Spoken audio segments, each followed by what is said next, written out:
Tenemos a dos expertos en Derecho Constitucional, Daniel y Pedro. Tenemos a un experto en Derecho Administrativo, Daniel Márquez, a quienes presentaré un poco más adelante. Simplemente para retomar la discusión que estábamos teniendo en la mañana, y ya se mencionaba, se vio por lo menos desde la segunda mesa, hay una serie de instituciones de las llamadas globales, hay una serie de regímenes internacionales que están teniendo un impacto sobre el derecho público de los estados nacionales y están generando cambios y dinámicas diversas en el desarrollo de el derecho público de los distintos estados. Se mencionaban, por ejemplo, aquellas instituciones de la gobernanza global económico-financiera, instituciones como el Banco Mundial, por ejemplo, los mencionaba Bittker, entre otros profesores, instituciones como el Fondo Monetario Internacional, por un lado, que ponen en circulación a lo largo y ancho del mundo modelos normativos que son impulsados a través de recomendaciones de esos organismos, recomendaciones que a su vez son impulsadas por los programas de asistencia financiera y de asistencia técnica de dichas instituciones, y que los estados captan, a veces se ven forzados a captar, de forma tal que van modificando sus sistemas jurídicos conforme a, o por lo menos porciones de sus sistemas jurídicos conforme a esas recomendaciones, por ende, conforme a esos modelos.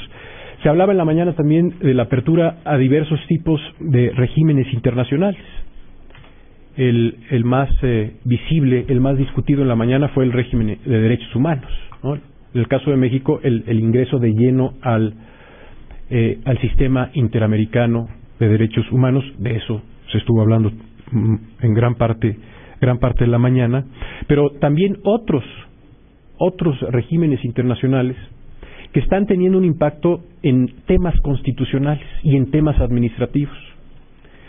El caso, por ejemplo, de los tratados de libre comercio, el caso específico del Tratado de Libre Comercio de América del Norte, en donde México es socio de Estados Unidos de América y de Canadá, en donde es visible cómo en ciertos temas empieza a haber conceptos nuevos que provienen y estándares nuevos que provienen de un régimen internacional como el del Tratado de Libre Comercio, pero que se refieren a temas típicamente constitucionales, como derecho de propiedad, como distribución de competencias, como expropiación, el poder de expropiación del Estado, ¿no? Y hay casos en el marco del capítulo 11 del Tratado de Libre Comercio en materia de protección de la inversión, en donde tenemos a paneles arbitrales del Tratado de Libre Comercio ejerciendo una especie de escrutinio constitucional de cómo han actuado autoridades mexicanas en temas de propiedad, en temas de expropiación, en temas de distribución de competencias, temas típicamente constitucionales. Por no hablar de la apertura al régimen internacional de la OMC, la Organización Mundial de Comercio, que ha generado toda una serie de cambios jurídicos en temas muy diversos de nuestro derecho público. Bueno, de eso trata la sesión de esta tarde. Me voy a permitir presentar a los panelistas en orden alfabético. Presento en primer lugar a Daniel Barceló Rojas. Él es licenciado en Derecho por la Universidad Iberoamericana, es maestro en Política y Gobierno por la Universidad de Essex, Inglaterra, es doctor en Derecho por la Universidad de Salamanca, España, investigador de este instituto en el área de Derecho Constitucional y es miembro del Sistema Nacional de Investigadores nivel 2, perdón. Doy el uso de la palabra a Daniel Barceló. Muchas gracias. En primer lugar, pues como suele ser habitual, dar las gracias más cumplidas al organizador de este evento, al doctor José María Serna de la Garza, por haberme convocado a participar en él, donde espero desde luego contribuir con alguna reflexión sobre el derecho constitucional latinoamericano común y su impacto en las entidades federativas, en el orden jurídico de las entidades federativas. Es un honor para mí compartir mesa con el doctor Pedro Salazar, con el doctor Daniel Márquez, y desde luego tener además a todos los profesores y alumnos que hoy nos acompañan, al juez de la Corte Interamericana de Derechos Humanos, al doctor Eduardo Ferrer Magrego, porque precisamente voy a hacer comentarios sobre el nuevo derecho constitucional latinoamericano común y cómo la Corte Interamericana es precisamente la fuente principal de este derecho. Y voy a hacer mi presentación a partir de lo que ya esta mañana comentó la doctora Mariela Morales del Instituto Max Planck de la Universidad de Heidelberg. El derecho constitucional latinoamericano común tiene dos acepciones diferentes. Por un lado, se refiere a normas supranacionales integradas al derecho interno de los estados nacionales de América Latina, y por otro, a la disciplina académica que estudia este banco de normas, disciplina académica que justamente está en construcción, y este seminario es precisamente uno de los referentes para esa construcción doctrinal. Empiezo por externar unos comentarios sobre el derecho constitucional latinoamericano común como norma jurídica vinculante con la siguiente afirmación. La jurisprudencia de la Corte Interamericana de Derechos Humanos ha surgido como una nueva fuente de derecho en el sistema jurídico mexicano. Ello tiene su fundamento constitucional en el nuevo artículo 1 de la Constitución Federal, que abre sin apenas reservas el ordenamiento jurídico mexicano al derecho internacional de los derechos humanos. Por virtud de dicho artículo 1, así como por el reconocimiento de jurisdicción plena que se le ha otorgado a la Corte Interamericana por las autoridades competentes de los Estados Unidos mexicanos, la jurisprudencia de la Corte Interamericana de Derechos Humanos tiene poder de innovación sobre las normas de los estados de la República Federal Mexicana. Es decir, la jurisprudencia de la Corte Interamericana tiene, por un lado, la capacidad de anular normas existentes de los estados que la contravengan, y por otro, de prefigurar las que en el futuro creen o apliquen los poderes públicos estatales para que sean conformes con el derecho jurisprudencial interamericano. El fenómeno de creación jurisdiccional interamericano que acabamos de describir se ha repetido prácticamente en todos los países de América Latina por las mismas razones por las que se está manifestando en México, es decir, a partir de una cláusula constitucional de las constituciones de los países latinoamericanos que abre el derecho nacional al derecho internacional de los derechos humanos, y ello sumado al reconocimiento de jurisdicción plena a la Corte Interamericana de Derechos Humanos. Es de esta manera que se está creando un banco de normas de aplicación obligatoria en los estados de la República Mexicana que, influido por Jorge Carpizo y Armin von Bogdandy, podemos llamar derecho constitucional latinoamericano común. Ello quiere decir que puede crearse derecho para las entidades federativas mexicanas a partir de un proceso jurisdiccional que la Corte Interamericana resuelve, en donde el Estado Nacional mexicano no es ni siquiera parte en el juicio. Digo lo mismo de otra manera. Un asunto que resuelve la Corte Interamericana a partir de un proceso jurisdiccional en donde, por ejemplo, un ciudadano brasileño acude ante ella para buscar justicia por una violación de un derecho humano por el Estado brasileño, puede crear derecho jurisprudencial con capacidad de innovación en el derecho público de Tabasco, o de Chihuahua, Michoacán o Tamaulipas, y en fin de todas las entidades federativas de la República Mexicana. Subrayo este punto por una breve vacilación que tuvo nuestra Suprema Corte de Justicia, ya que en un principio nuestro máximo tribunal había señalado que la jurisprudencia de la Corte Interamericana solo sería vinculante para México cuando el Estado mexicano hubiese sido parte en un proceso jurisdiccional ventilado ante ella, y no en cambio cuando no fuese parte. Luego ya finalmente se llegó a la interpretación actual que desde luego la jurisprudencia de la Corte Interamericana es vinculante para México tanto en aquellos jurisprudencia que se emite por casos donde el Estado mexicano es parte, como aquellos donde no es parte. Bien, en este proceso de formación es tarea de la Academia construir un marco teórico y conceptual en diálogo con los jueces supranacionales, nacionales y subnacionales en aquellos estados de América Latina que se organizan como federaciones. Son los casos de Argentina, Brasil y México, y desde luego excluyo Venezuela por las razones todas conocidas. Cabe aclarar que no se excluye la participación de otros operadores jurídicos en el mediano plazo. Por el momento, como sugiere von Bogdandy, parece ser que la oportunidad de diálogo es mayor entre los jueces y la Academia Latinoamericana por razón de que los jueces supranacionales, nacionales y subnacionales emanan de círculos académicos con los cuales no pierden sus vínculos, como lo ejemplifican Héctor Fixamudio, Sergio García Ramírez y Eduardo Ferrer MacGregor, todos ellos investigadores de este Instituto de Investigaciones Jurídicas. A este elenco de participantes en el diálogo, de los que sugiere von Bogdandy, yo incluiría desde luego a los miembros de la Comisión Interamericana de Derechos Humanos, porque también ellos integran los mismos circuitos académicos, como por ejemplo el doctor Jesús Orozco Enríquez, también integrante de este Instituto de Investigaciones Jurídicas. El derecho constitucional latinoamericano común, considerado como disciplina de estudio, ha tenido su simiente doctrinal en el Instituto de Investigaciones Jurídicas de la UNAM, que dirige Héctor Fierro, y en el Instituto Iberoamericano de Derecho Constitucional, que actualmente preside Diego Valadez. La sección mexicana del Instituto Iberoamericano la coordina el doctor José María Serna de la Garza, que en su tesis doctoral diserta sobre cómo el fenómeno de la globalización ha puesto en el foco de análisis los conceptos básicos del derecho constitucional, inquietud académica que le ha llevado a organizar este importante foro.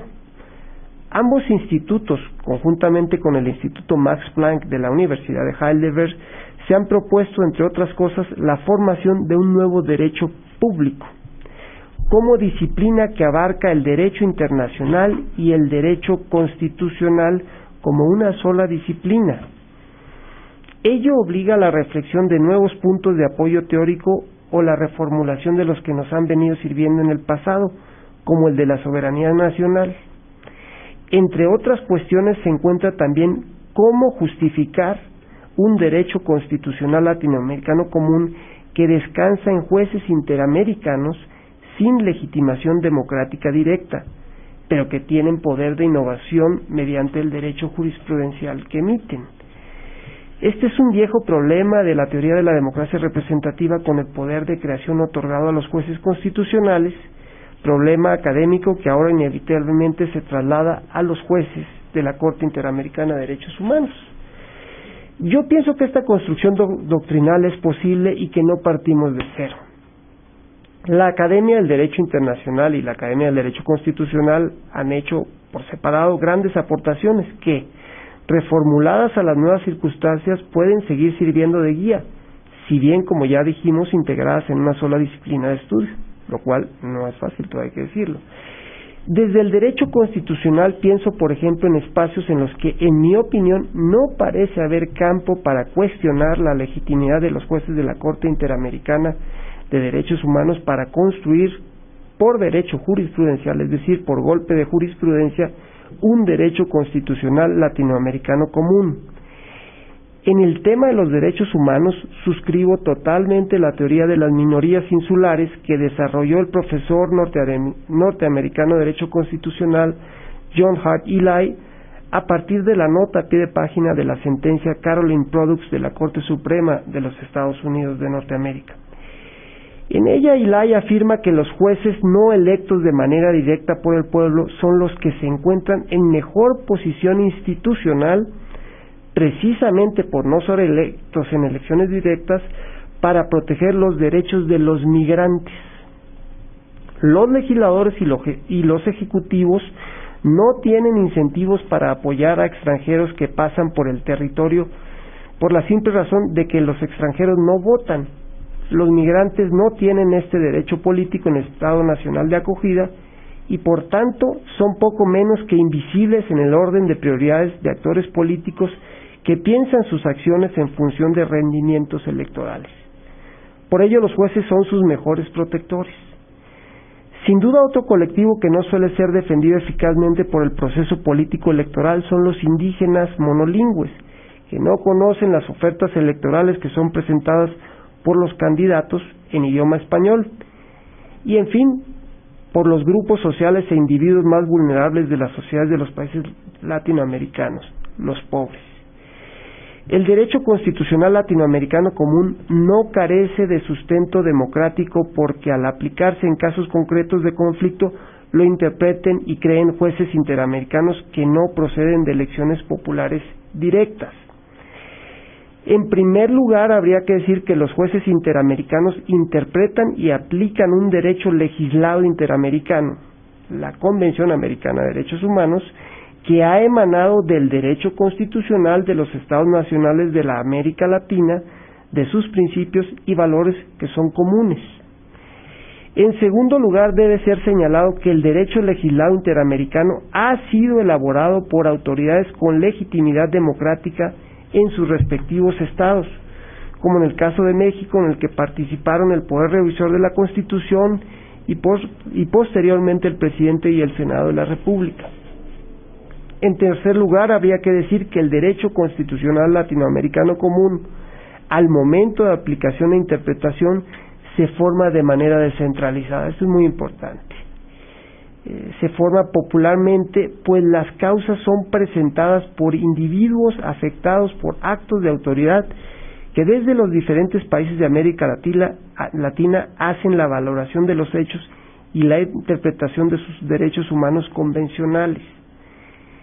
Esto les otorga además una oportunidad a las personas pobres de crear derecho objetivo a través de la presentación de una pretensión subjetiva mediante un procedimiento judicial. Tal posibilidad de creación de derecho para los pobres es remota, en cambio, a través del proceso electoral, donde los pobres no compiten en aportaciones de dinero a las campañas electorales de los candidatos para integrar el poder legislativo de los diferentes partidos políticos. Ahora bien, hay en confluencia con el derecho interamericano en los derechos humanos otras áreas o materias de necesaria intervención para la formación del derecho constitucional latinoamericano común de gran trascendencia para los estados de la República Mexicana y para todo el país en general.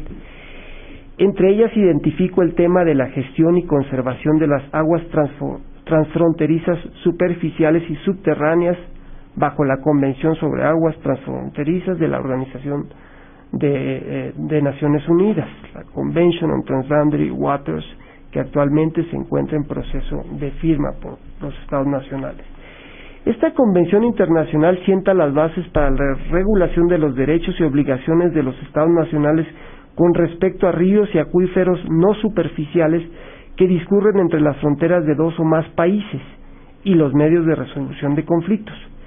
Sin embargo, la perspectiva clásica de derecho internacional que lo animó en su origen, es decir, una perspectiva de Estados nacionales, me parece que es insuficiente para capturar los diferentes escenarios de conflicto por el aprovechamiento y conservación de las aguas transfronterizas, lo que obligará a que tanto la Comisión de Derechos Humanos como la Corte Interamericana poco a poco tengan una mayor participación en estos temas, de los que desde luego ya han tenido. Por el momento, la Corte Internacional de Justicia con sede en La Haya resuelve el conflicto entre dos estados nacionales latinoamericanos, Argentina y Uruguay, derivado de la construcción en el lado uruguayo del Río de la Plata de unas fábricas supuestamente contaminantes. Pero no es un escenario improbable el que las partes en un juicio por aprovechamiento de agua no sean estados nacionales, sino individuos o colectivos protegidos por la Convención Americana de Derechos Humanos u otros tratados internacionales.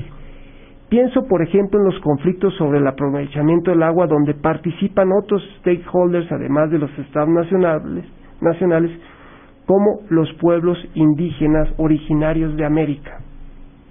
Es el caso del río Sumacinta, situado en la cuenca hidrográfica del Grijalva-Usumacinta, compartida por Guatemala y México, en el corazón del territorio de los pueblos de los diferentes pueblos de origen maya. Dentro de la Federación Mexicana, la cuenca hidrográfica del Grijalva-Usumacinta mayoritariamente discurre por los territorios de los estados de Chiapas y Tabasco, en una escala geográfica menor por los estados de Oaxaca y Veracruz. Pero los pueblos indios no son los únicos stakeholders, también lo son las entidades federativas y los municipios, así como personas individuales. Río abajo, en el problema que presento, en la desembocadura del Golfo de México, muchas familias dependen del cultivo del ostión en los esteros tabasqueños, que requiere la conservación de la calidad del agua que, tras caer por gravedad desde los altos de Guatemala y Chiapas, provee de agua río abajo a múltiples pueblos y ciudades en la planicie tabasqueña. Pero no solo los humanos somos usuarios del agua. La conservación del medio ambiente, flora y fauna silvestre, requiere de agua en calidad y cantidad suficiente. ¿Y quién defiende el derecho humano al medio ambiente en nuestra América Latina? La descripción sobre el agua transfronteriza que acabo de presentar subraya la necesidad de crear hacia el futuro un derecho constitucional latinoamericano común que atienda también esta área del derecho público. La jurisprudencia interamericana será, creo, necesaria para la gestión y conservación de nuestras aguas superficiales y subterráneas compartidas que discurren entre las fronteras políticas de dos o más países latinoamericanos, pero que tienen como territorio finito el continente americano. Desde el derecho constitucional, el diálogo con académicos de derecho internacional será necesario para despejar dudas. Yo les preguntaría cómo resolver la posible contradicción entre tratados internacionales, sobre qué base establecer la prevalencia de un tratado internacional sobre otro en un caso concreto.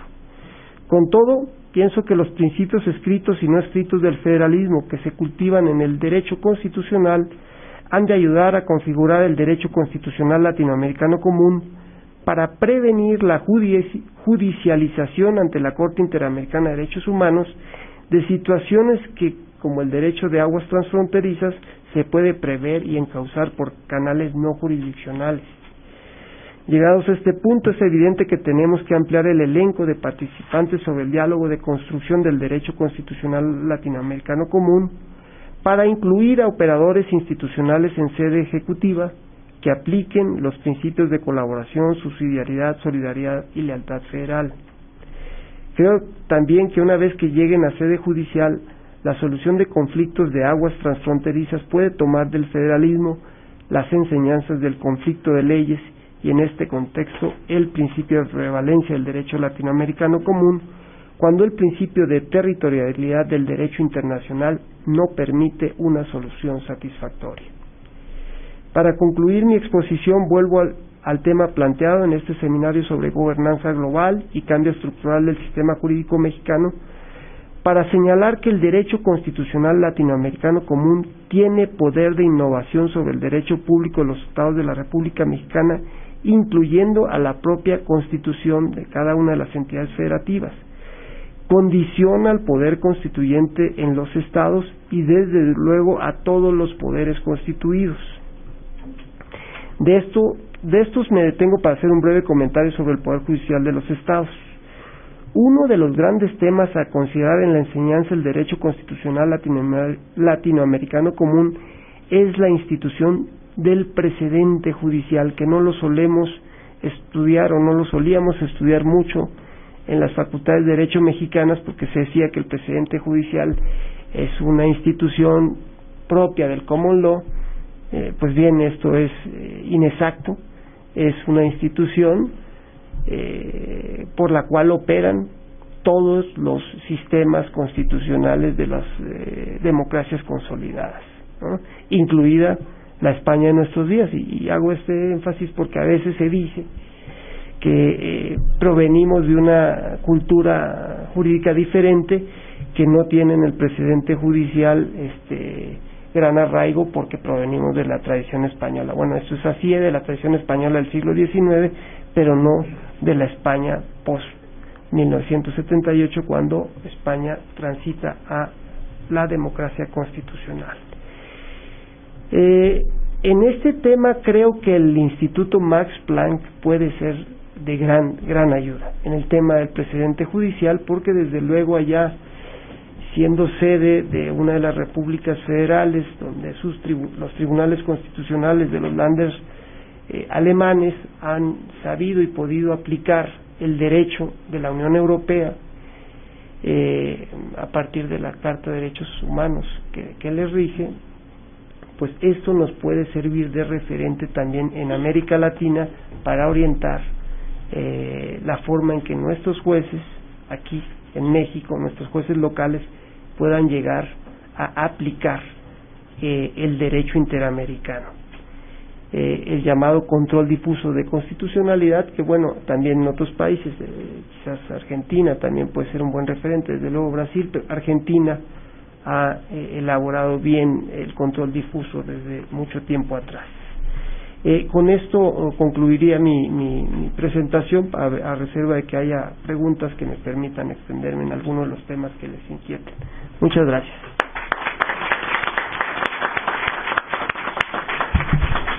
Muchas gracias, Daniel Barceló, por tu exposición. Señalas muchas cosas muy interesantes.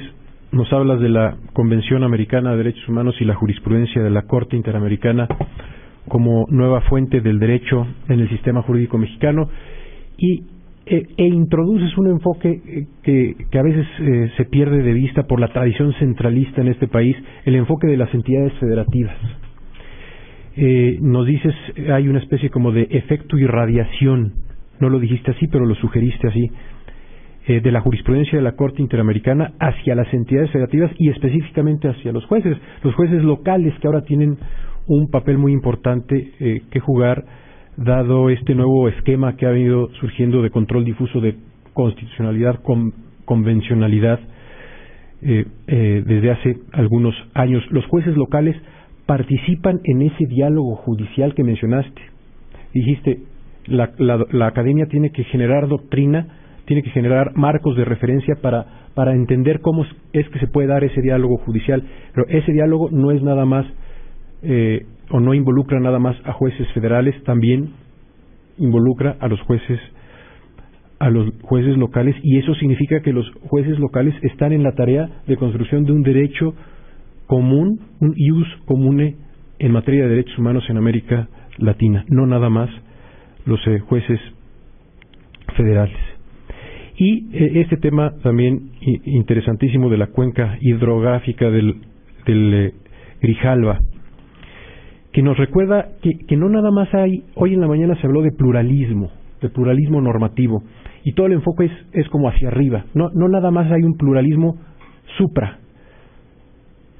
hacia esquemas internacionales, hay un pluralismo intra,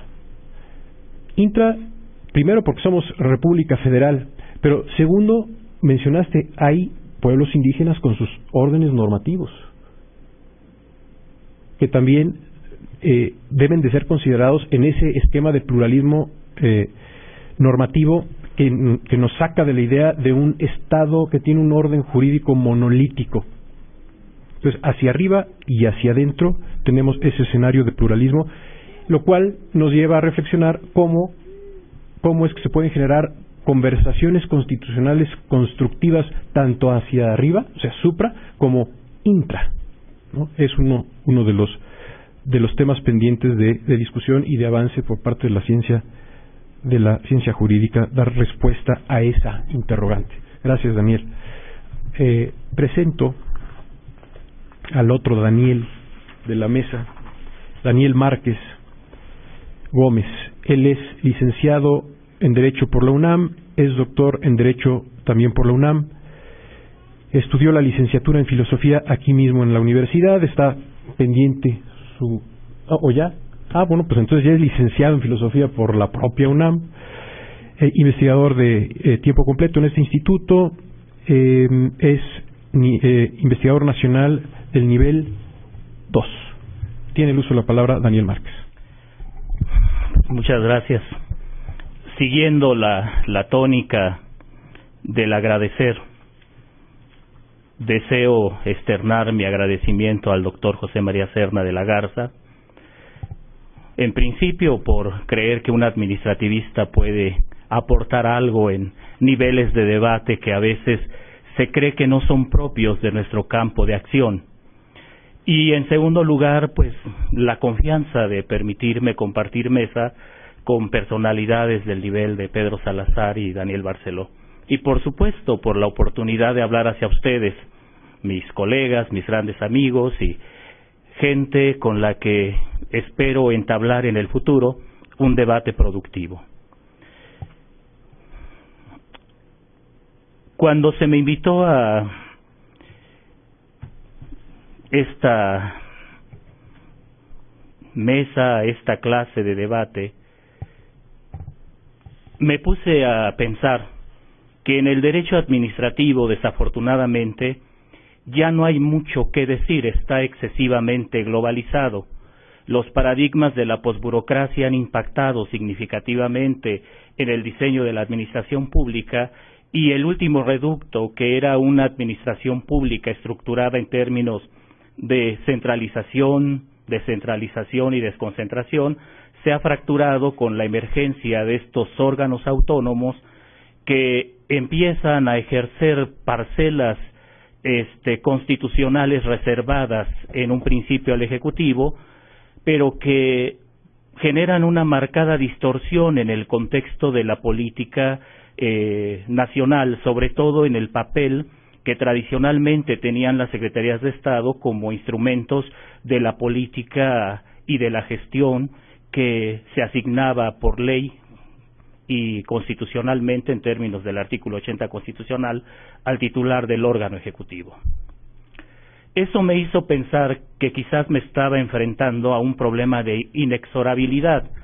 Quizás el problema no era las diversas fracturas que puedo yo advertir en el orden jurídico mexicano, sobre todo en el nivel administrativo, sino quizás el problema era que el contorno conceptual de la gobernanza y la globalización era tan sólido, era tan firme, que su imposición era algo inexorable, se generaba o se daba sin ningún debate. Entonces, vocación de investigador al final, traté de encontrar los referentes asociados al tema y me encuentro de repente con que la globalización es un fenómeno pues tan viejo como la humanidad en alguna medida, entendiendo por humanidad el conjunto de seres humanos que después del año 10.000 antes de Cristo empiezan a articularse a partir de grandes migraciones y grandes procesos. Por ejemplo, yo me cuestiono cómo podemos pensar las hazañas comerciales de los fenicios, los viajes de los vikingos, las cruzadas y su impacto en el comercio, los viajes a China de Marco Polo, por ejemplo, el mercantilismo del siglo XVI, y sobre todo me pongo a considerar argumentos como los de David Hale y Anthony McGrew, por ejemplo, que me destacan que en los siglos XIX y principios del XX, en autores como Saint-Simon, Karl Marx, hasta investigadores de la geopolítica como Matt Kinder, pues ya está presente una idea de globalización. Luego me encuentro con que Amartya Sen nos dice que la globalización no es ni nueva ni necesariamente occidental, tampoco dice es una maldición. Durante miles de años la globalización ha contribuido al progreso del mundo a través de los viajes, el comercio, la migración, ¿sí?, las ciencias y la tecnología. Y me dice que hay casos en donde estas interrelaciones han sido esenciales para el desarrollo de países enteros. Y luego me encuentro a un filósofo italiano, a Giacomo Marramao, que me dice que desde la filosofía Hegel ya definía como parte de su pensamiento del mundo a un mundo globalizado, un mundo terminado. Y desde este punto de vista, pues empiezo a considerar que quizás hemos excedido la confianza en el concepto, que probablemente le hemos dado un nivel de centralidad del que probablemente carece. Y bueno, a veces la vocación del investigador es básicamente la vocación quizás también del filósofo. La necesidad de hacer una contrastación del argumento, la necesidad de buscar una arqueología del concepto nos lleva a veces a penetrar en esferas que posiblemente para muchas personas no sean las comunes. Y un problema básico es la idea misma de lo global como generalis, como un adjetivo con significados que se aplican a espacial o particular, a lo que es de todos y a lo que se da en conjunto prescindiendo de los detalles, lo que implica que lo global incluye a sus partes, entre estas a lo espaciado, a lo limitado desde el punto de vista geográfico. Y aquí no interesa que se piense en lo globalizado desde el punto de vista de la tendencia de los mercados y las empresas a extenderse alcanzando una dimensión mundial que sobrepasa las fronteras nacionales, porque esa es solamente la dimensión económica. El espacio global y su pretensión de transterritorialidad se afirma en decisiones que desde la política orientan la posibilidad de ocupar esos espacios externos. En ese sentido, un aspecto que a mí me parece bastante interesante es mostrar a la globalización en el contexto de la construcción conceptual como una pretensión de sentido, o sea, un concepto que pretende justificar aquellos espacios que viene perdiendo la política, que son los espacios de las justificaciones, de las explicaciones vinculadas o asociadas al poder, y, sobre todo, el problema mismo de la justificación del uso de lo que se ha considerado tradicionalmente como la violencia legítima, que se vincula de alguna manera a la idea de lo político. Advierto entonces que hay un problema de delimitación conceptual en la globalización. El problema mismo que se puede entender a partir de una frase de Zygmunt Bauman, que destaca que nuestra presente obsesión por las fronteras proviene de la desesperanza de nuestras esperanzas, o lo que es lo mismo afirma, de nuestros intentos desesperados por dar con soluciones locales para problemas producidos globalmente, pese a que tales soluciones no existen, en su opinión, ni podemos encontrarlas. Los problemas globales solo pueden tener soluciones globales, sostiene el autor. Y después de enfatizar sobre cómo se ha evaporado el poder real para hacer cosas y para hacer que se hagan en las instituciones locales, asienta: en nuestro mundo cada vez más globalizado, hay política local sin poder y poder sin política, o sea, un poder sin limitaciones políticas. Sin embargo, creo que Zygmunt Bauman olvidó al son politicón aristotélico y el problema precisamente de los nexos o los vínculos que entre nosotros generamos cuando de alguna forma nos estructuramos en la pareja, en la familia, en el municipio, en la ciudad, en el mundo, ¿sí? Entonces, para mí esta frase de Zygmunt Bauman me hace pensar en procesos locales en un mundo globalizado de naturaleza políticos, porque muestra a la globalización como una fuerza transversal que opera mundialmente, impactando en los esfuerzos para resolver los problemas que existen en los espacios locales. También veo cómo pretende establecer el carácter limitado de lo local para enfrentar lo global. Y ahí hay un problema que en mi opinión es bastante peligroso, el problema de la pérdida de la comunidad. Da la expresión de que lo global no es una comunidad, da la impresión de que lo global es un concepto carente de contenido, y desde este punto de vista da la impresión de que se habla de la globalización como una esfera fuera de lo político.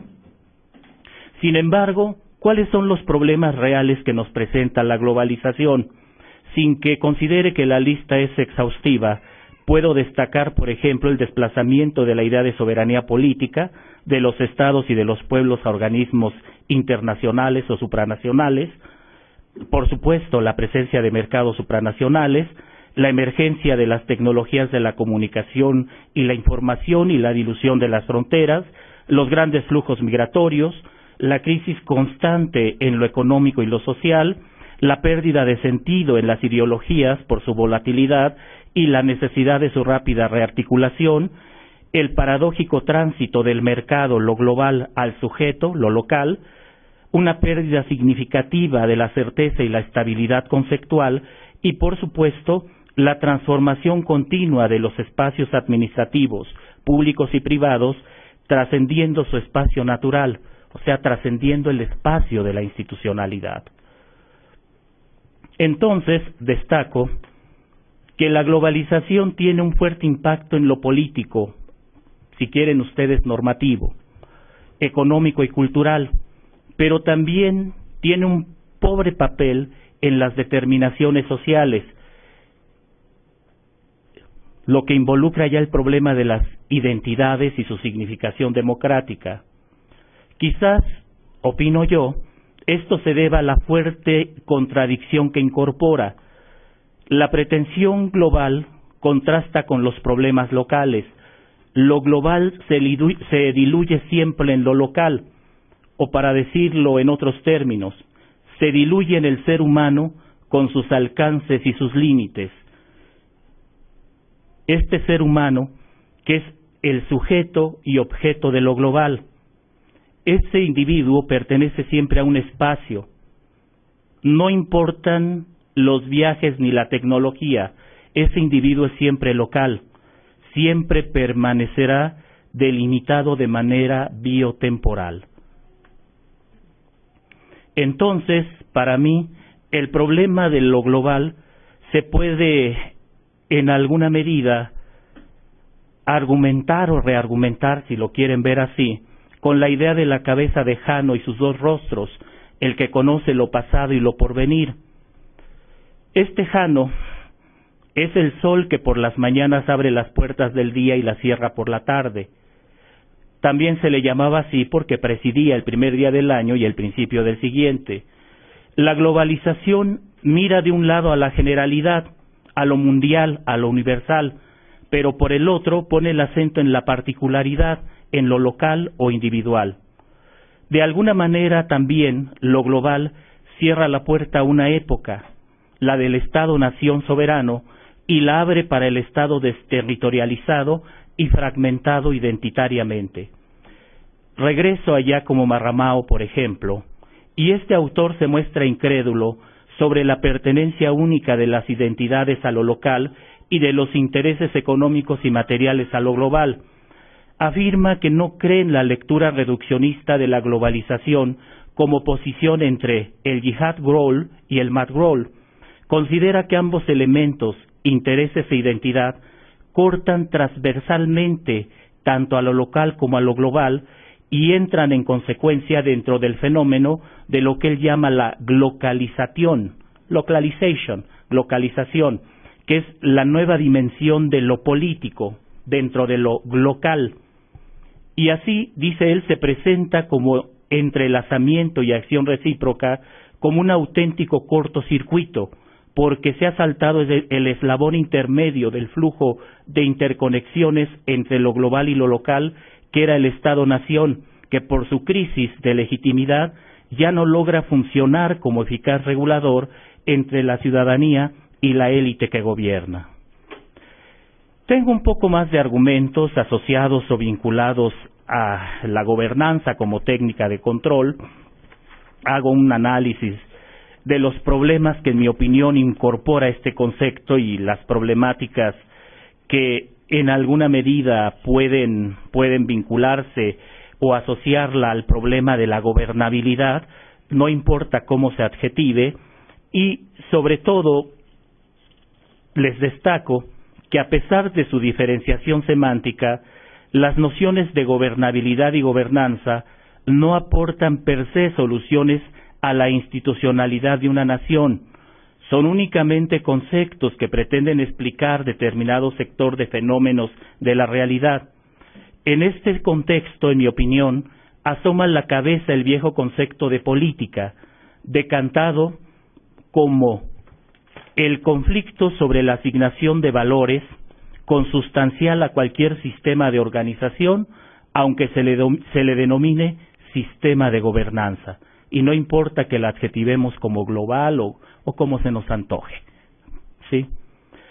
En este sentido, y para asociar estos problemas con los de administración, les destaco que en el informe del Grupo de Alto Nivel de Personas Eminentes sobre la Agenda de Desarrollo post-2015, se destaca como una prioridad construir la paz e instituciones eficaces, abiertas y responsables para todos. El derecho a vivir sin violencia, conflictos u opresión es esencial, dicen ellos, para la existencia humana y la base para construir paz y sociedades prósperas. Y hacen un llamado a los estados para un cambio fundamental, reconocer que la paz y la buena gobernanza son elementos esenciales para el bienestar, no un suplemento alternativo. Y aquí surge el problema de la gestión político-administrativa. Y para no abusar de ustedes, les comento que un autor mexicano, Ignacio Pichardo Pagaza, en una obra que se llama Modernización Administrativa, al aludir a los problemas que vivía la administración pública en 1993, nos dice que eran problemas asociados a acciones de mejoramiento de la eficacia, formulación de un plan financiero y una estrategia de gestión, descentralización, reforma y reestructuración del servicio profesional de carrera, nuevas técnicas y culturas de gestión, participación de los usuarios, mecanismos de mercado, mayor autonomía para las empresas paraestatales, participación de la sociedad en la ejecución de las reformas, privatización de empresas públicas y desregulación de las empresas privadas. En este contexto, en el contexto de las nuevas técnicas de administración o la posburocracia, como se la ha denominado, yo advierto la presencia, por ejemplo, de una nueva gestión pública. Aparecen paradigmas como el de transparencia, rendición de cuentas y, por supuesto, las normas técnicas. Todos estos elementos o todas estas herramientas impactan en las posibilidades de independencia del Estado porque se proyectan desde un contorno internacional, y ahorita vamos a analizarlo, pero hay algo todavía más interesante. Todas estas herramientas, de una manera u otra, ya han sido aplicadas por el Estado mexicano. Por ejemplo, puedo mencionarles que hay instrumentos que se han generado desde la Organización de las Naciones Unidas, como la Resolución 723 octavo de 23 de octubre de 1953, la Resolución 1024 de 21 de diciembre del 56, la 1385-14 de 20 de noviembre del 59 y la 2561-24 de 13 de diciembre de 1969. Ahí advertimos cómo desde la ONU se está impulsando la idea de una administración pública técnica. Vemos cómo se le da asesoría a los países para que estos, a su vez, generen mejores técnicas de administración. Pero también advertimos algo que es muy interesante. Vemos cómo los problemas de la administración todavía se quedaban en un nivel de relativa independencia por parte de las administraciones nacionales. Sin embargo, ya desde 1996, en la Resolución 225 de 1 de mayo de ese año, ya empiezan a surgir argumentos asociados, por ejemplo, a democracia y gestión pública, administraciones transparentes y responsables. Empiezan a surgir, por ejemplo, administraciones racionales y eficientes, con capacidad y potencial apropiados para fomentar la capacidad, la producción de la transferencia de tecnología y de su acceso y utilización. Empiezan a surgir los nexos entre el sector privado y la sociedad civil, etcétera. se reafirma, por ejemplo, el paradigma de los derechos humanos y las libertades fundamentales. Esto es algo que me llama a mí mucho la atención. Cuando yo reviso el sitio de la Organización de las Naciones Unidas, prácticamente desde la década de los 50 hay un informe sobre derechos humanos, ¿sí? Sin embargo, en la administración no había surgido el problema de derechos humanos. A partir de 1996 lo tenemos. Y por supuesto se alude a la necesidad de los gobiernos de fortalecer su capacidad de administración pública y gestión financiera mediante la reforma de la administración y gestión del sector público, haciendo énfasis en la eficiencia y la productividad. Luego viene la resolución 34 de 30 de noviembre de 2005, en donde con el título Administración Pública y Desarrollo ya se pone el relieve en la gobernanza y la transparencia, en la rendición de cuentas, se vincula el tema de la administración a los objetivos del desarrollo del milenio, se reconoce la importancia que reviste el empeño de los gobiernos por promover la participación del público en la gobernanza y los procesos de desarrollo, ya se alude a la necesidad de la debida gestión de los asuntos y los bienes públicos, equidad, responsabilidad, igualdad ante la ley, salvaguardar la integridad, fomentar la cultura de transparencia, rendición de cuentas, rechazo a la corrupción, etcétera, etcétera. Sin embargo, dado que tengo 3 minutitos, quiero quedarme con lo que destaca María José Fariñas Dulce. Ella es una filósofa del derecho española. La ideología neoliberal del mercado reduce la vida humana a un mero análisis de costes y beneficios que desemboca en un individualismo sistemático basado en el cálculo de las ventajas individuales obtenidas dentro de un grupo social. Todo ello encamina a los seres humanos hacia un neoindividualismo posesivo y consumista que configura la base antropológica y social de nuestra época.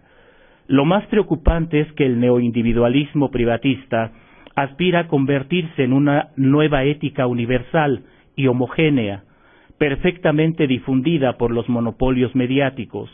Su universalidad moral se difunde frente a cualesquiera otras éticas, como las éticas ecológicas o las antiecologistas, las animalistas o antianimalistas, las feministas o las antifeministas, las pacifistas, etcétera.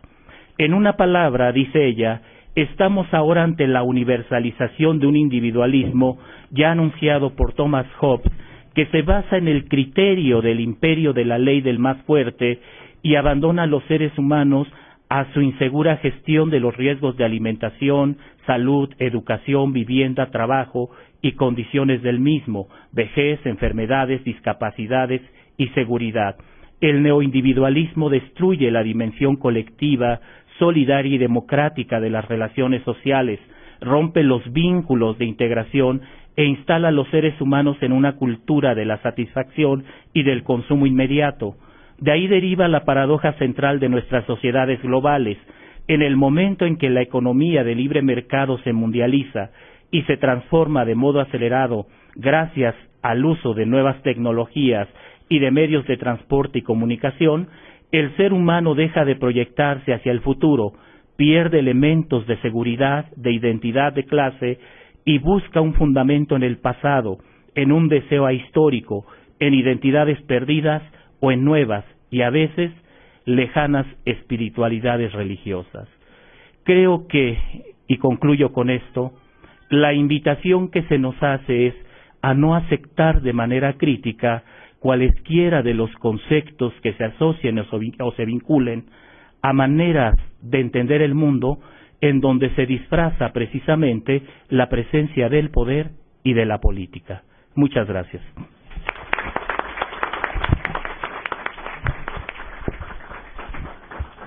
Gracias, Daniel Márquez.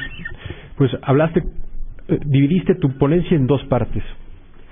En una hablaste como filósofo, en otra como experto en derecho administrativo. La primera es la que se refiere a la crítica de la globalización. Hasta hablaste de la arqueología de un concepto. Esa es la parte filosófica y creo que es muy pertinente emprender esa tarea. ¿Qué es eso que llamamos globalización, ¿no? nos dices, no es nueva. Y es cierto, responde a tendencias seculares, pero sí hay un elemento o una serie de elementos que la diferencian de otras etapas en donde ha habido procesos similares. Los anglosajones tienen una frase muy corta, muy contundente, que puede expresar esa diferencia específica. Faster, cheaper, deeper, ¿no? Más rápido, más barato y más profundo. Esa es como la diferencia específica, muy vinculado a las nuevas tecnologías y a una serie de cuestiones de infraestructura social que antes no se tenían. No es una globalización, son varias globalizaciones, es cierto. Hay distintas dimensiones, líneas, vías, la cultural, la económica, la política, la jurídica. No es pareja, es irregular, no en todos lados, no en todos los países afecta de manera igual. Y la otra parte, la parte donde habló el experto en derecho administrativo, cuando nos hablas de la nueva gestión pública, porque sí, ahí en el derecho desde la perspectiva del derecho administrativo, ahí está el meollo, creo yo.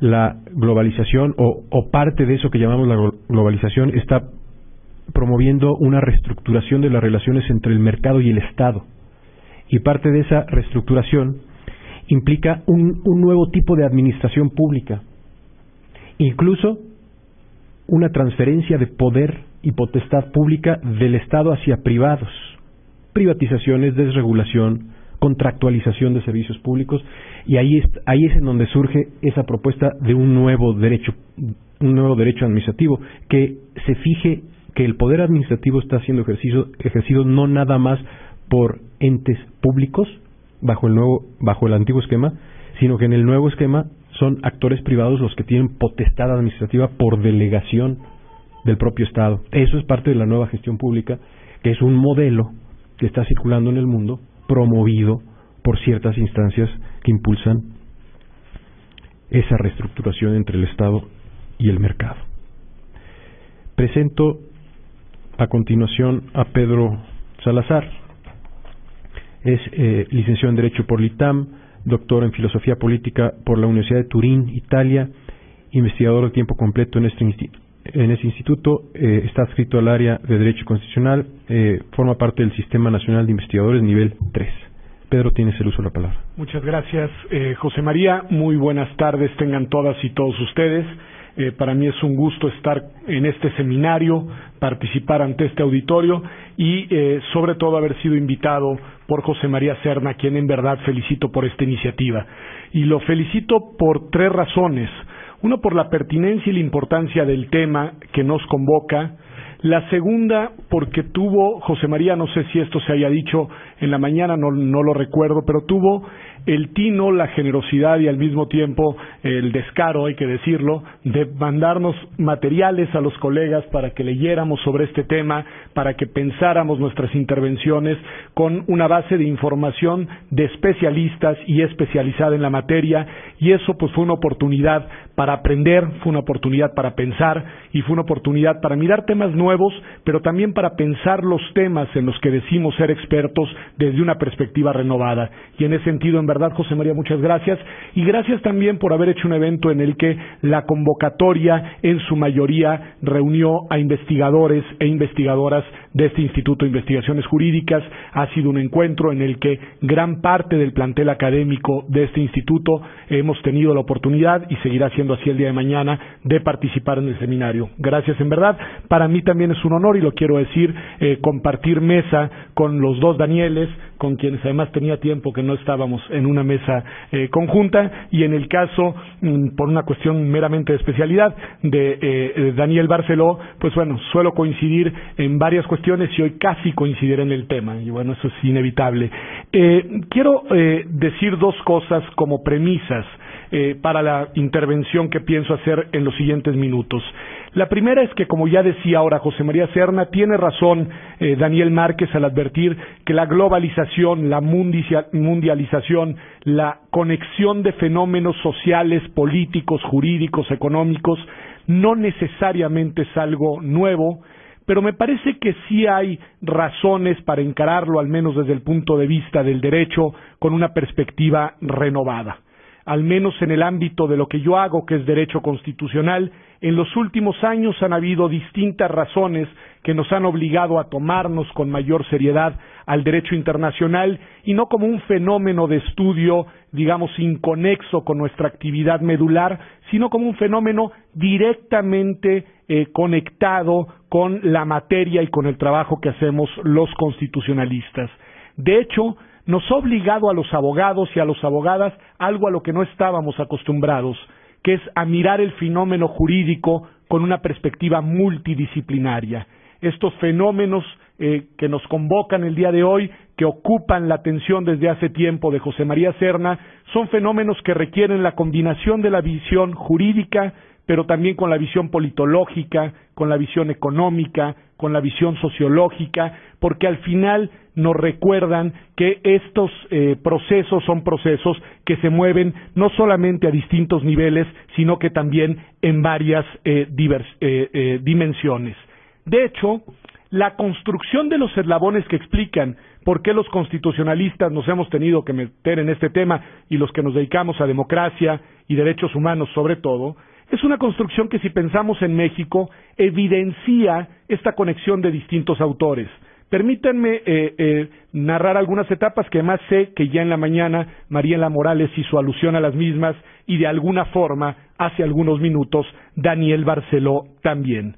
En la construcción de eso que llamamos jus comune latinoamericano, ha habido la participación activa de instancias institucionales y sociales de diversa naturaleza y en distintos niveles. Propongo algunas piezas que no son exhaustivas, pero que me parece que ayudan a reconstruir cómo ha tenido lugar este proceso, al menos en el ámbito interamericano y en el ámbito específico de los derechos humanos. De alguna forma, la Corte Interamericana fue un actor detonador cuando, si no me equivoco, aquí está el juez Eduardo Ferrer, que me corregirá si doy el dato equivocado, en 2006, en el famoso caso Almonacid Arellano contra Chile, arroja el concepto de control de convencionalidad. Hoy hay abogados y abogadas muy destacados en México, sobre todo, digamos, que se dedican a la práctica privada, que ven la reforma de derechos humanos y a quienes nos dedicamos a glosarla y estudiarla, y nos dicen un poco, miren, aquí no hay nada nuevo, esto ya estaba ahí, los tratados internacionales ya formaban parte del ordenamiento jurídico mexicano, y lo que sucede es que nadie echaba mano de los mismos, pero era desde hace mucho tiempo posible hacerlo. Probablemente sea cierto, pero sin este concepto de control de convencionalidad, tal como fue primero planteado y después desarrollado por la Corte Interamericana, difícilmente se hubiera construido el contexto de exigencia que permite que hoy ese sea un concepto totalmente incorporado en nuestro proceso de razonamiento, en nuestro proceso de enseñanza y en nuestro proceso de práctica jurídica. Pero así como la Corte Interamericana tuvo un papel muy importante, lo decía muy bien Daniel Barceló, la Corte no es un actor que actúe por iniciativa propia. Detrás de las actuaciones de la Corte y de las decisiones de la Corte suelen haber actores sociales activos que eligen temas y los colocan en la mesa primero de las instancias judiciales de sus países y posteriormente en la dimensión interamericana.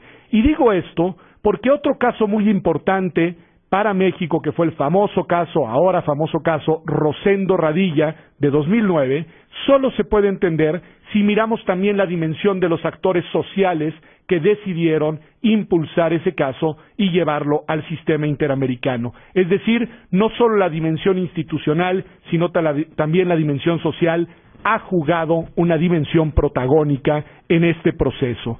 Las redes nacionales e internacionales de organismos no gubernamentales han sido un actor fundamental en la construcción de este jus comune latinoamericano. Y el dato es importante porque son actores que actúan fuera del derecho, pero utilizando al derecho como instrumentos de transformación del propio fenómeno jurídico. Creo que ese dato no hay mejor manera de demostrarlo que subrayando que la reforma famosa, importante, de derechos humanos de junio de 2011 en México fue en gran medida la construcción de un proceso desde lo social y desde la academia, no solo nacional, sino también con un gran impulso internacional. Quienes participaron en algunas de las reuniones que confeccionaron esta propuesta de reforma, que después fue adoptada por los legisladores, procesada y aprobada, recuerdan que fue en la oficina del representante, el alto comisionado de las Naciones Unidas, en donde tuvieron la mayor parte de las reuniones. Es decir, allá hay una construcción de nuevo desde lo social que después va a ser adoptada por las instancias legislativas y se va a convertir en una reforma constitucional. Y posteriormente el tema que va a ocupar mi atención en los próximos minutos, que es la dimensión judicial. La dimensión judicial que ha generado pues muchos debates en los últimos meses en México, que me temo que los seguirá generando en los próximos meses, y que de alguna forma ha generado una disputa judicial por el derecho y por los derechos.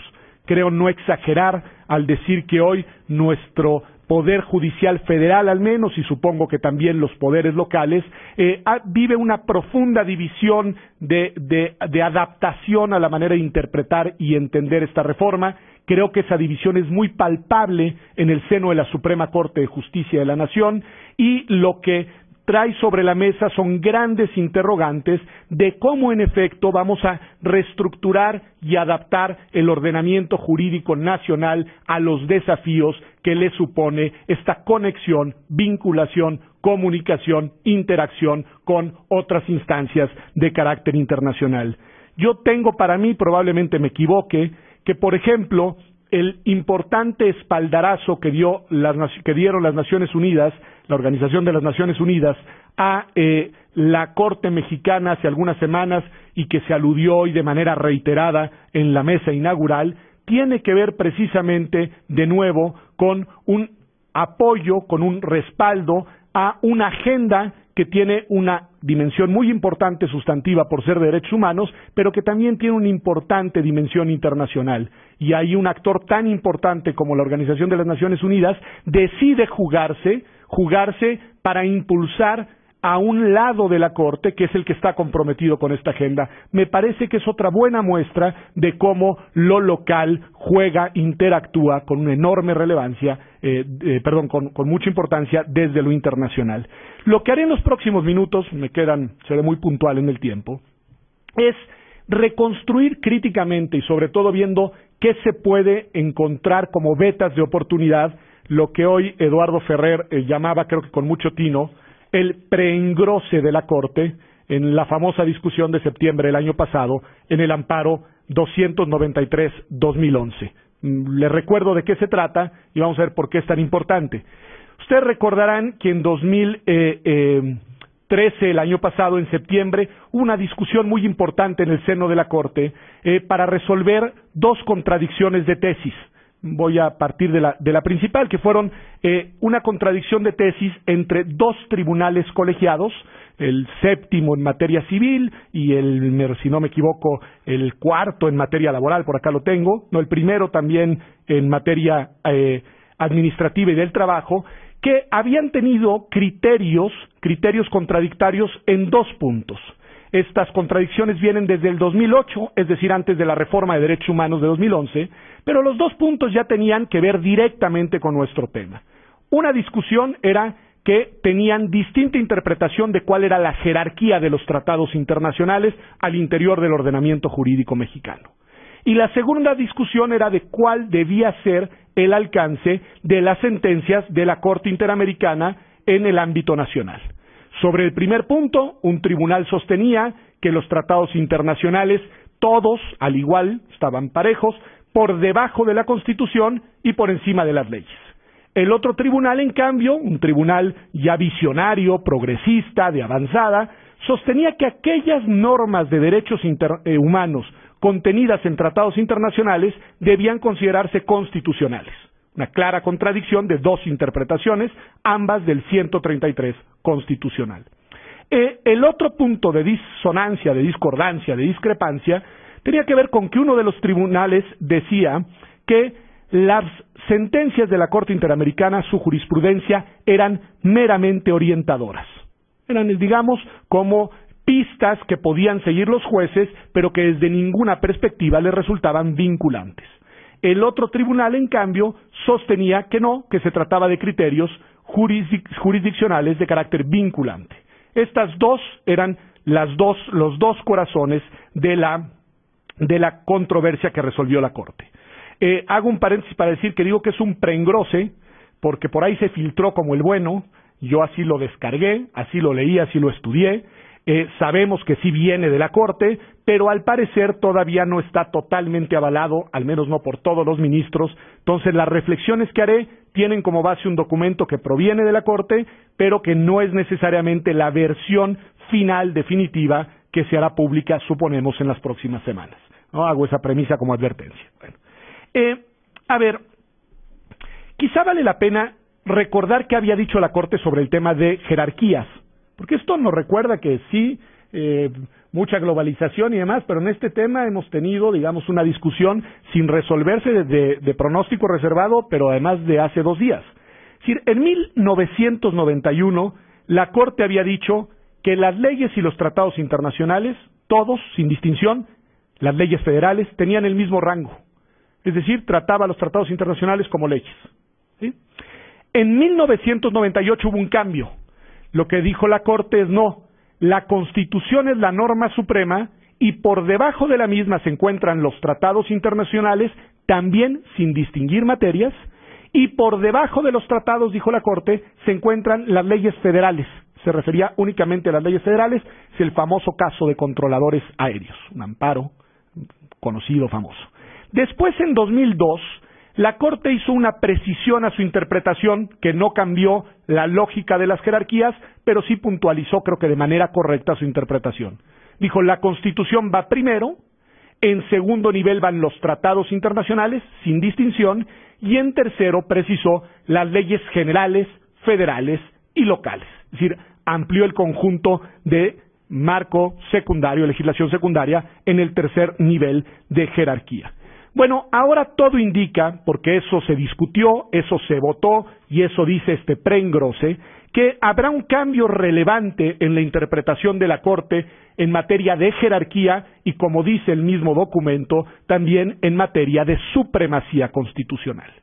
Ahora se habla, al menos ese dice el documento, de un nuevo, este es el concepto, un nuevo parámetro, dice, de control, de regularidad y validez de las normas jurídicas en el ordenamiento jurídico mexicano. Este trabalenguas fue el que utilizaron para decir lo que no quisieron decir, todavía no sé por qué, que es un bloque de constitucionalidad. Es decir, al final dicen un nuevo parámetro de regularidad y validez de las normas del ordenamiento. Bueno, eso se llama bloque de constitucionalidad al fin y al cabo. ¿Y cómo se compone este nuevo parámetro de regularidad y validez?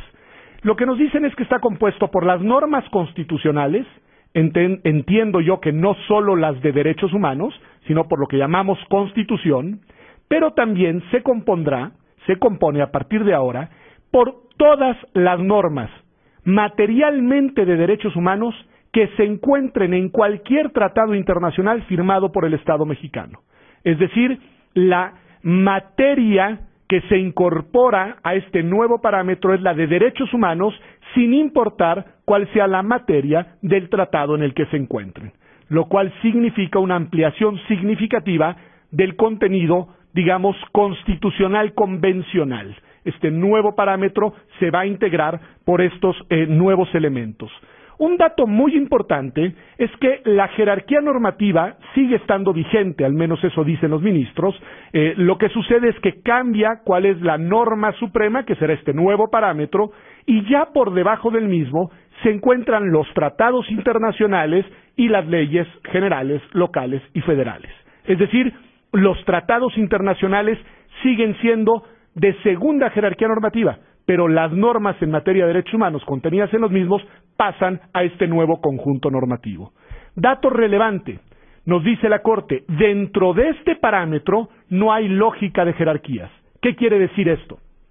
Quiere decir, y los estoy citando en memoria, pero esta es la lógica de ellos, quiere decir que en virtud de que los derechos humanos están justificados en los principios de autonomía, dignidad e inviolabilidad de las personas, no se pueden jerarquizar. Es decir, esto responde a la lógica del principio que se llama de interdependencia, ¿sí?, e indivisibilidad de los derechos. Lo que dicen los ministros es, en este parámetro, la jerarquía no vale como criterio de solución de controversias, conflictos, etcétera. Lo que habrá que hacer cuando haya un conflicto entre normas de derechos humanos será aplicar la lógica del principio pro persona. Es decir, lo que tendrá que hacer el juzgador, e incluso la autoridad administrativa, si no me equivoco, es encontrar aquella norma que da mayor protección a la persona y darle prioridad en el caso concreto.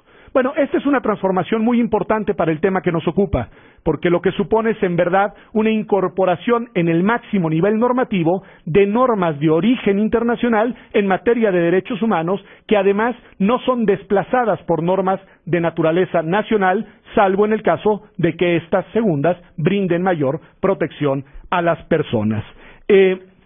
Dos cuestiones más y paso a dos preguntas que me parece importante dejar para no exagerar el tiempo, creo que tengo 3 minutos si no me equivoco. La primera tiene que ver con una cuestión interesante. Los ministros dicen en este engrose que ahora los tratados internacionales, que los tratados internacionales seguirán siendo objeto de un control de regularidad, de una especie de control de validez. Y utilizan incluso la tesis de un filósofo italiano, Luigi Ferrajoli, lo citan de nombre y dicen, miren, una cosa es ratificar un tratado, lo que supone que el tratado en ese momento será vigente. Pero para que el tratado sea válido, tenemos que garantizar que el tratado no menoscabe derechos humanos. Esto siguiendo sobre todo al artículo 15 de la Constitución, 105 y 15, ¿no? Yo lo que me pregunto, me parece interesante el planteamiento, porque dicen, tú puedes incorporar una norma, pero luego la tienes que someter a un control sustantivo de validez. No me basta con que sea vigente. Yo me pregunto si los ministros no están abriendo la puerta para hacer lo mismo con las reformas constitucionales. Es decir, que creo que puede ser interesante el planteamiento. Si no están abriendo la puerta para decir una reforma constitucional por el hecho de haber sido aprobada siguiendo el 135 constitucional, es vigente, pero no necesariamente es válida. Es decir, no necesariamente es válida porque tiene que adecuarse a los principios de progresividad, no regresividad en materia de derechos y seguir la misma lógica pro persona. Lo pregunto porque me parece que es una discusión interesante.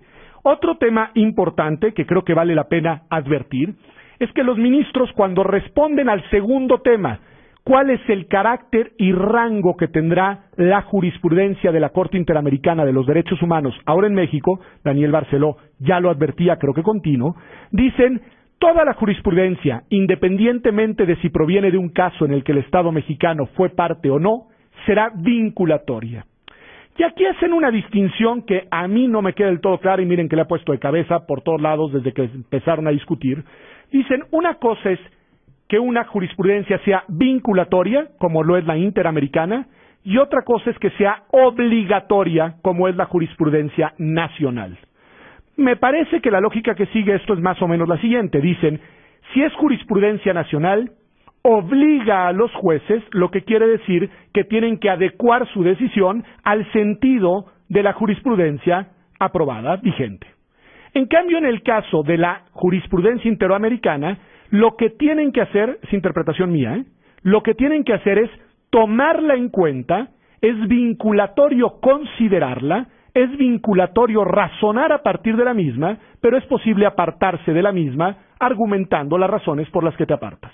Entiendo que esa sería la lógica más del precedente al estilo anglosajón, la de la vinculatoriedad, y más a la tradicional nuestra, la obligatoriedad jurisprudencial. Interesante el dato. Concluyo con esto. Pero hay una peca en el dictamen, hay un problema que quedó ahí instalado en la discusión de la Corte, que no se pudo superar y que incluso fue necesario aceptarlo para lograr la votación mayoritaria. Como ustedes recordarán, un grupo de ministros que logró imponer este punto sostenía y se sostiene que todo lo que acabo de decir es cierto, pero que si la Constitución establece una restricción expresa al ejercicio de un derecho, eso dice, entonces cestará lo que dice la Constitución. Ya sabemos cuáles son los ejemplos. El más clásico hoy en día es el tema del arraigo, por ejemplo, ¿no? El arraigo es claramente una disposición que establece una restricción a un conjunto de derechos que está en la Constitución y de alguna manera los ministros dicen, bueno, ojo, si esa figura está en la Constitución, se estará a lo que dice la Constitución. Eso quedará en el engrose. Yo quiero advertir nada más una ventana de oportunidad y la propongo para la reflexión, que es la siguiente. Si es verdad, como dice el propio documento, que cuando haya una contradicción entre una jurisprudencia de origen nacional y una de origen interamericano, los jueces tendrán que darle prioridad a la que brinde mayor protección a las personas, porque eso dice. Dice, si hay contradicción, se seguirá el principio pro persona. Temo, para pesar de los ministros conservadores de la Corte, que estas jurisprudencias que están dejando por acá, una de ellas, la que establece el tema de las restricciones, va a poder ser derrotable mediante una contradicción de tesis. Y en ese sentido, creo que existe la posibilidad de que todo el andamiaje, digamos, progresista y aperturista de la decisión termine prevaleciendo sobre esta restricción que quedó también en el documento y que creo que es su más fuerte contradicción. Me disculpo por el minuto que me excedí. Muchas gracias, José María Serna.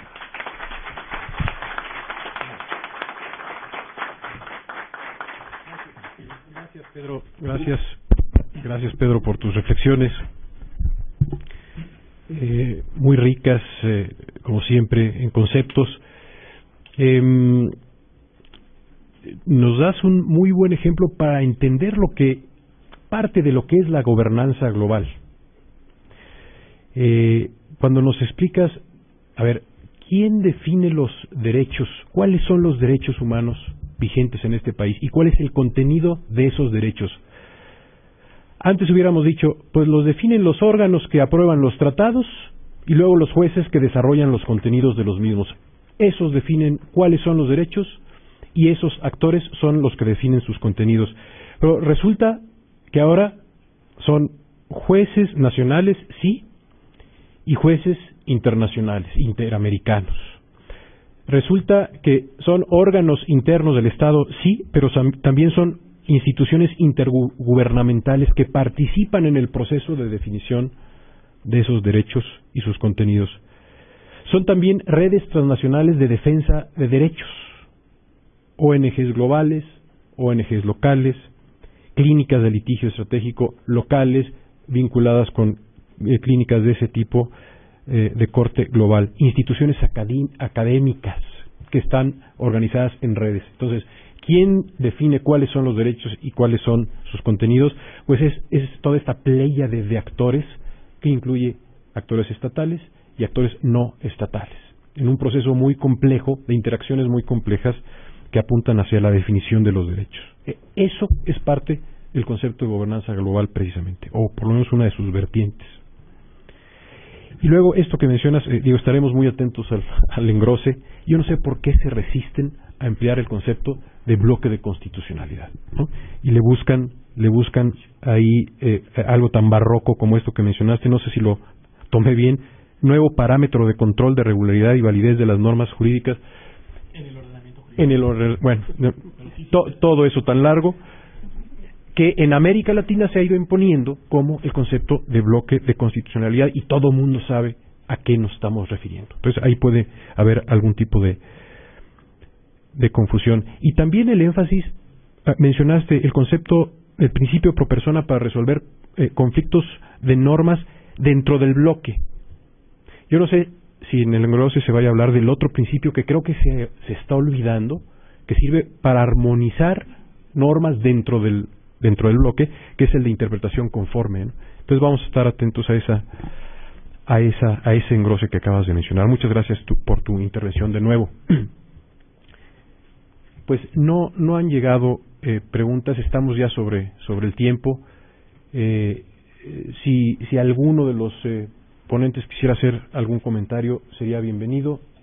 Si no fuera así, entonces yo creo que declaramos por cerrada la sesión de este día y nos veríamos mañana a partir de las 9 de la mañana en este mismo auditorio para continuar con el seminario.